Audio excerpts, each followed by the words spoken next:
হাদির আরো অনেক দোষ থাকতে পারে, কিন্তু হত্যাকাণ্ডের মতো কোনো ঘটনা তো সে করেনি। আপনি তাকে মেরে ফেললেন, আর এই বিচার আল্লাহ এই দুনিয়াতে করবে না, এটাই কি হয়? এটাই এখন বের হচ্ছে ন্যাচারালি। হাদির মৃত্যুর ফলে যারা পাপ করেছে, এই হত্যাকাণ্ড যারা ঘটেছে, তারা এই পাপটা হজম করতে পারছে না। প্রকৃতি এটা প্রকাশ করে দিচ্ছে এবং খুব দ্রুত দেখবেন যে ডে বাই ডে এই নামগুলো সামনে চলে আসবে। এরকম একটা হত্যাকাণ্ড যেটার মাধ্যমে একটা আর্টিফিশিয়াল একটা অবস্থা তৈরি করা হয়েছে, এবং মমতা ব্যানার্জির বক্তব্যটা আমি কয়েকবার শুনেছি। উনি কিন্তু দুটো কথা বলেছেন, তিনটে কথা বলেছেন। প্রথম কথা হলো যে এই চক্রান্তর সঙ্গে আরও একটি দেশ ছিল, ইট মিনস আমেরিকা ছিল। কিন্তু আমি অন্য দেশের নাম বলবো না, আমার দেশ ছিল, আমি আমার দেশের নাম বললাম, নাম্বার ওয়ান। নাম্বার টু হলো এই হত্যাকাণ্ডের সাথে পার্শ্ববর্তী দেশের এমন লোক জড়িত, আমি তাদের নাম জানি, বলার সঙ্গে সঙ্গে সেই দেশ উত্তাল হয়ে যাবে। বাংলাদেশকে আমি ভালোবাসি, কাজেই এই নামগুলো আমি বললাম না। It's a huge threat. এই যে ঘটনাটা ঘটছে হিউজ থ্রেট। এর কারণ হলো যে কোনো কারণই হোক না কেন, হাদির জানাজাতে ঐতিহাসিকভাবে বহু মানুষ অংশগ্রহণ করেছে, হাদি গালাগালি করেছে, হাদি এমন কোনো ঘটনা, কিন্তু তার মৃত্যুর পরে এরকম একটা পরিবেশ তৈরি করা হয়েছে যে তার প্রতি বহু মানুষ সিম্প্যাথাইজড হয়েছে। এটা 3 দিনের জন্য হোক, 4 দিনের জন্য হোক, এটা সত্য কথা। এখন সেই হাদির মৃত্যুর সঙ্গে, অর্থাৎ ধরুন শুটারকে টাকা দিয়েছে রাম, শুটারকে ভাড়া করেছে শাম, প্রমোট করেছে ধাম, এরকম যে 10-12 জন লোক, এই যে বিভিন্ন দল থেকে যাদের নাম হাদির ভাই বলার চেষ্টা করছে, তাদের নামগুলো যদি সামনে চলে আসে, বিশ্বাস করেন আর একটা গণ অভ্যুত্থান, আর একটা গণরোষ শুধু অনিবার্য নয়, ওই লোকগুলোকে আমাদের এই যুবক সমাজ, তারা দেখবেন রাস্তায় ফেলে গলার উপর পাড়া দিয়ে তাদের জিহ্বা টান দিয়ে ছিঁড়ে ফেলবে। এই পরিস্থিতির সামনে আসছে। ফলে এই ধরনের আসলে নাটক বা এই ধরনের ঘটনা, আপনি দেখেন একটা মানুষকে হত্যা করেছে, যে আমরা সূরা বাকারায় পড়ি, হত্যাকাণ্ড ঘটেছে, সেটার জন্য একটা বিরাট সূরা নাজিল হয়ে গেছে, কোরআনের সবচেয়ে বড় সূরা, সূরা বাকারা। আপনি যখন একটা মানুষকে হত্যা করবেন, আল্লাহ বলেছেন যে সারা পৃথিবীর মানুষকে, সে যেন সারা পৃথিবীর মানুষকে হত্যা করলো। এখন এই যে হাদিকে, এটা কোনো প্রেম ঘটিত হত্যাকাণ্ড ছিল না, রাজনৈতিক স্বার্থ ছিল না, এটা পুরো একটা নেশনের বিরুদ্ধে একটা চক্রান্ত ছিল।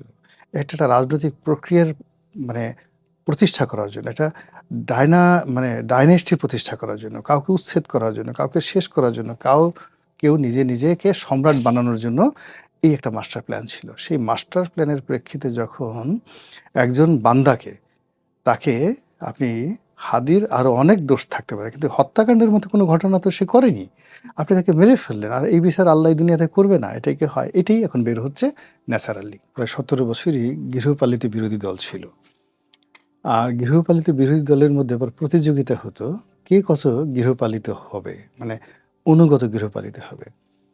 এবং বর্তমান বিরোধী দলকেও কিন্তু স্বতন্ত্র প্রার্থী রুমিন ফারহানা ওরকমই ইঙ্গিত করেছেন। রাইট। কিন্তু এখন ওই আগে যে গৃহপালিত যারা ছিল, তো সেটাকে একটা নতুন, তখন তো এআই আসেনি, আর্টিফিশিয়াল ইন্টেলিজেন্স আসেনি। তো উইদাউট আর্টিফিশিয়াল ইন্টেলিজেন্সে ইনু সাহেব, তারপরে রাশেদ খান মেনন বা জাতীয় পার্টির যারা নেতৃবৃন্দ রয়েছেন, তারা যে দক্ষতা দেখিয়েছেন, তো এআইয়ের যুগে তো আসলে সেই পুরনো মানদাত্তার সেই জিনিসগুলো চলবে না, চলবে না। এখন এখানে খুব আর্টিফিশিয়াল ইন্টেলিজেন্স দিয়ে অভিনয় করা হতে পারে যে আমরা সত্যিকার অর্থে বিরোধী দল, জাস্ট লাইক মানে কংগ্রেস যেভাবে ভারতের নরেন্দ্র মোদীকে তুলোধনা করছে, আমরা ওইরকম কংগ্রেসের মতো, অথবা ইংল্যান্ডে সেই লেবার পার্টির অ্যাগেনস্টে যারা টোরি আছে, কনজারভেটিভ আছে, তারা যে কাজ করছে, বা ডোনাল্ড ট্রাম্পকে যেভাবে ডেমোক্র্যাটরা তুলোধনা করছে, আমরা এইভাবে সেম কাজ করছি।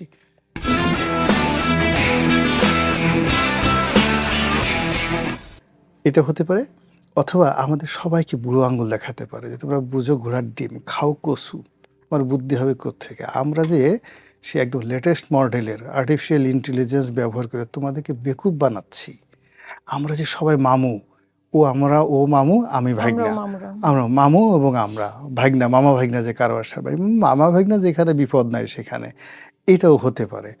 এই কারণ হলো কি জানেন, এই যে 2014-তে এরকম একটা নির্বাচন হলো, আমি 2014 সনে I was one of the, যাকে বলে খুব প্রসপেক্টিভ ক্যান্ডিডেট ছিলাম, দলের সাথে আমার খুব একটা ভালো সম্পর্ক ছিল, শেখ হাসিনা পছন্দ করতেন। তা আমি এই মানে দেশে এটা একতরফা নির্বাচন হবে, আর কয়দিন পরে ৩-৪ মাস পর আরেকটা নির্বাচন হবে, আমার নিজের বৈধ ইনকাম এটা নির্বাচন করতে যদি ৫০ লাখ টাকা খরচ যায়, ৩ মাস পরে শেখ হাসিনা বলছে আরেকটা নির্বাচন হবে, দরকার নেই, এই নির্বাচনে আমি অংশগ্রহণ করলাম না। ফলে এই যে ধরা পড়ে গেলাম, ধরা খেলাম, এরপর থেকে নির্বাচন না, পুরো ৫ বছর চলে গেল। তাহলে দেখেন আমাদের মতো যারা লোকজন আছে ২০১৪ সনে এরকম একটা নির্বাচন হতে পারে, না পাস আমরা কেউ কল্পনা করতে পারিনি। আর ওই নির্বাচন ৫ বছর চলতে পারে তাও আমরা ভাবতে পারিনি।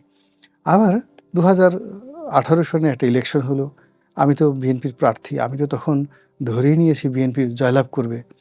তারপরে বিএনপি জয়লাভ করলে আমি বিএনপির খুব বিপদের সময় বিএনপিতে যোগদান করেছি, আমি তো একটা বড় মন্ত্রী হব।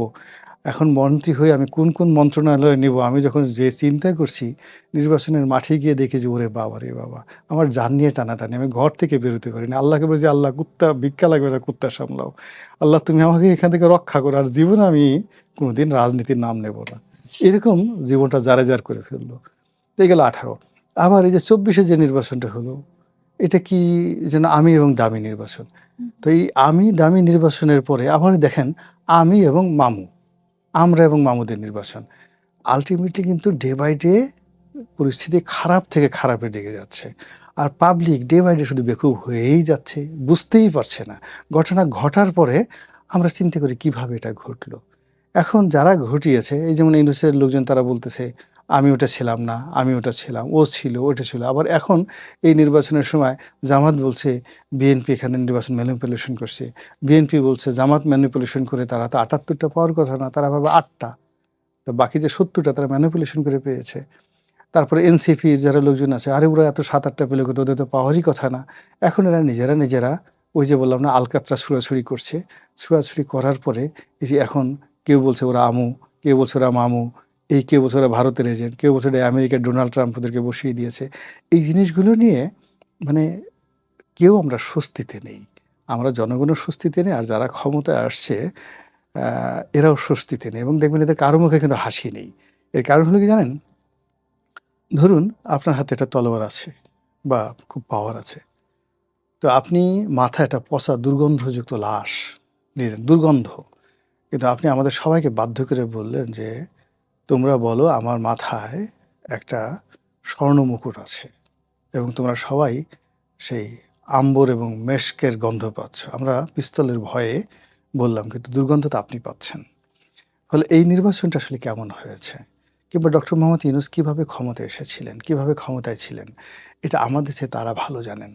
আর ভালো জানার কারণে আপনি দেখবেন তাদের কারোর মধ্যে যে, যেটাকে ইংরেজিতে একটা কথা আছে যে perfection and performance related enjoyment, ইংরেজির কথা।